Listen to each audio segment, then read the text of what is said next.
So being the head of graduate recruitment at JLL, What is it you look for when you're interviewing potential graduates? I think fundamentally the biggest tip that I could give a graduate is to personalise and justify their interview answers. With the high volume of applicants that we get for each role, there's a lot of monotony in what's said, and ultimately the people who stand out and are successful are the people who can convey their ambition, drive, their client and professional readiness in a unique manner.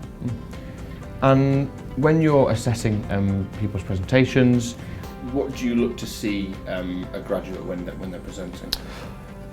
Again, I think there's a few different things, but primarily to break it down into three parts, it would be structure, content and delivery.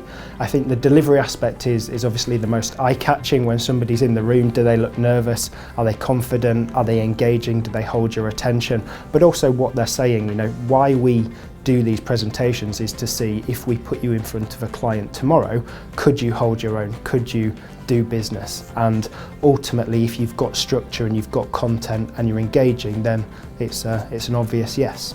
and obviously when you're assessing a group exercise work, is there certain areas that you look to see how people should act?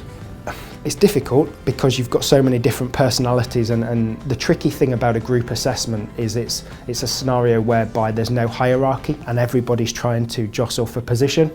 My biggest tip would be don't try be somebody that you're not, because it's very difficult. If you try be the loudest in the room and naturally you're quite quiet, actually we don't get to see a fair reflection of you. So I would say be yourself, but there's a lot of quick wins in assessment centres. Being a team player, active listening. A lot of the times when people fall down, it's because they're just taking notes on their page and shaking their head and nodding and repeating other people. They're not actually adding any value. We can only assess on what we hear, but we need to hear you adding value and direction, and that would be my tip.